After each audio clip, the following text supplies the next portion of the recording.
हम भी वो हैं जो कभी किसी के पीछे नहीं खड़े होते, जहाँ खड़े हो जाते हैं लाइन वहीं से शुरू होती है। अमिताभ बच्चन, बॉलीवुड के शहंशाह और सदी के महानायक, एक ऐसा नाम जो अपनी मेहनत और लगन के बल पर बॉलीवुड सिनेमा के शीर्ष पर कायम है। लेकिन उनके सफर में सिर्फ फिल्मी जगत की चकाचौंध और ग्लैमर ही नहीं, बल्कि कई बड़े बड़े उतार चढ़ाव, विवाद और अनकहे राज भी शामिल हैं जो आपको चौंका देंगे। तो चलिए जानते हैं उनकी कहानी। 11 अक्टूबर 1942 को इलाहाबाद में जन्मे अमिताभ का नाम इनकलाब श्रीवास्तव रखा गया था। उनके पिता डॉक्टर हरिवंश राय बच्चन मशहूर कवि थे और मां तेजी बच्चन एक प्रगतिशील महिला। अमिताभ ने शेरवुड कॉलेज नैनीताल और किरोड़ीमल कॉलेज दिल्ली से पढ़ाई की। लेकिन क्या आप जानते हैं कि फिल्मी दुनिया में आने से पहले अमिताभ ने कोलकाता में शिपिंग कंपनी में भी काम किया था। शुरुआत में अमिताभ ने सोचा था कि वे इंजीनियर बनेंगे या एयरफोर्स में जाएंगे, लेकिन किस्मत को कुछ और ही मंजूर था। उनकी डीप और दमदार आवाज ने उन्हें रेडियो की ओर खींचा, लेकिन ऑल इंडिया रेडियो ने उनकी आवाज को ठुकरा दिया। जब उन्होंने फिल्म में करियर बनाने का सपना देखा तो उन्हें उनकी लंबाई और साधारण लुक के लिए कई बार रिजेक्ट कर दिया गया, लेकिन अमिताभ ने हार नहीं मानी।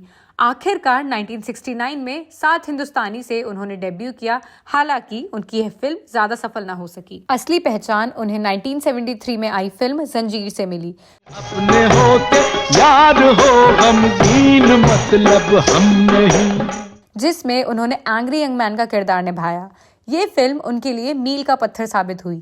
मजेदार बात यह है कि इस रोल के लिए पहले राजेश खन्ना, देव आनंद और अन्य सितारों ने मना कर दिया था। जंजीर के बाद अमिताभ ने दीवार, आज मेरे पास बिल्डिंगें हैं, प्रॉपर्टी है, बैंक बैलेंस है, बंगला है, गाड़ी है, क्या है तुम्हारे पास? मेरे पास माँ है, शोले,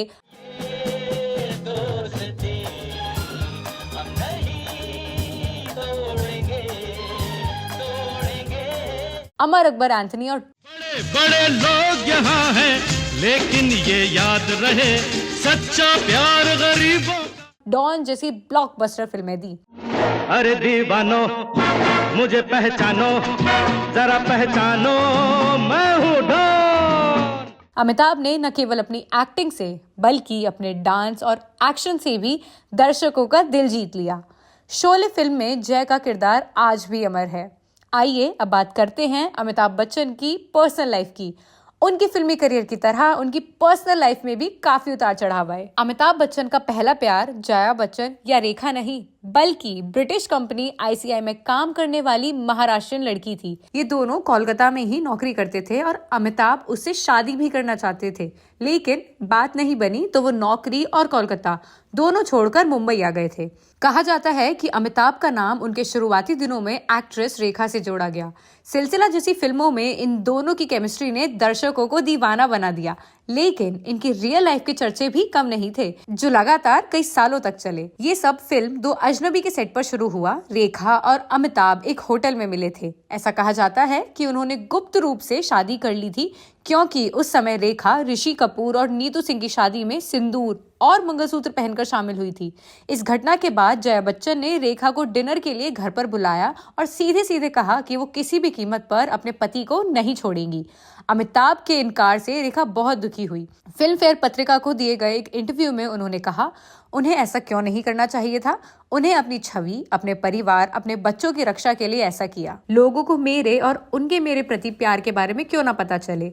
मैं उनसे प्यार करती हूँ और वह मुझसे प्यार करते हैं। बस अगर उन्होंने निजी तौर पर मेरे प्रति इस तरह की प्रतिक्रिया व्यक्त की होती तो मैं बहुत निराश होती। अमिताभ ने कभी अपने रिश्ते को स्वीकार नहीं किया, लेकिन रेखा ने बेधड़क होकर स्वीकार किया। अमिताभ और जया के 2 बच्चे हैं, श्वेता नंदा और अभिषेक बच्चन। श्वेता ने फिल्मी करियर नहीं चुना, लेकिन अभिषेक ने अपने पिता की तरह बॉलीवुड में कदम रखा। हालांकि अभिषेक को अपने पिता जितनी सफलता नहीं मिली। अमिताभ अपने पोते पोतियों के बेहद करीब हैं और अक्सर अपने परिवार के साथ वक्त बिताते हुए देखे जाते हैं। 1982 में फिल्म कूली की शूटिंग के दौरान अमिताभ एक खतरनाक हादसे का शिकार हो गए। एक फाइट सीन जिसमें पुनीत इस सर के घूसा मारने से वो गिरे और उनके पेट में गंभीर चोट आई। उनकी हालत इतनी खराब हो गई थी कि पूरा देश उनकी सलामती के लिए प्रार्थना कर रहा था। इसके बाद अमिताभ ने फिल्मों से थोड़े समय के लिए ब्रेक लिया, लेकिन जब वो वापस आए तो उन्होंने एक बार फिर दर्शकों का दिल जीत लिया। 1990 के दशक में अमिताभ का करियर थोड़े ढलान पर आ गया। लगातार एक के बाद एक फिल्में फ्लॉप साबित हुई और उनकी production company ABCL Amitabh Bachchan corporation limited को भारी घाटा हुआ। ये वो समय था जब अमिताभ बच्चन दिवालिया होने की स्थिति में थे, उन्हें कोई काम नहीं मिल रहा था। ऐसे में अमर सिंह ने उनका हाथ थामा और उनको काम दिलवाया।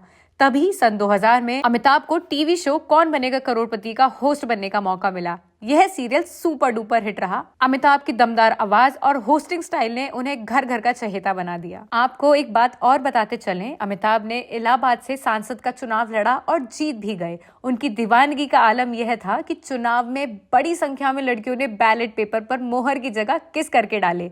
राजीव गांधी से निकटता के चलते उनको यह मौका मिला और वह सांसद बने। हालांकि 3 साल में ही उनसे इस्तीफा ले लिया गया था।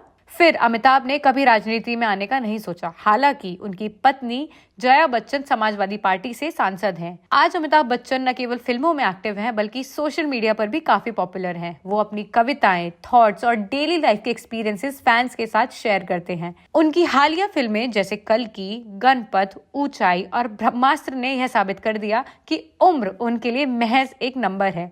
अमिताभ बच्चन आज भी लाखों दिलों पर राज करते हैं। उनकी मेहनत, लगन और विनम्रता से हम ये सीख मिलती है कि जिंदगी में चाहे कितने भी उतार चढ़ाव आए, अगर आप डटे रहेंगे तो सफलता जरूर मिलेगी। तो दोस्तों, ये थी सदी के महानायक अमिताभ बच्चन की कहानी। अगर आपको हमारी ये वीडियो पसंद आई हो तो इसे लाइक करें, चैनल को सब्सक्राइब करें और नीचे कमेंट बॉक्स में बताएं कि अमिताभ की कौन सी फिल्म आपकी फेवरेट है। मिलते हैं अगले एपिसोड में नई चटपटी चुगली के साथ।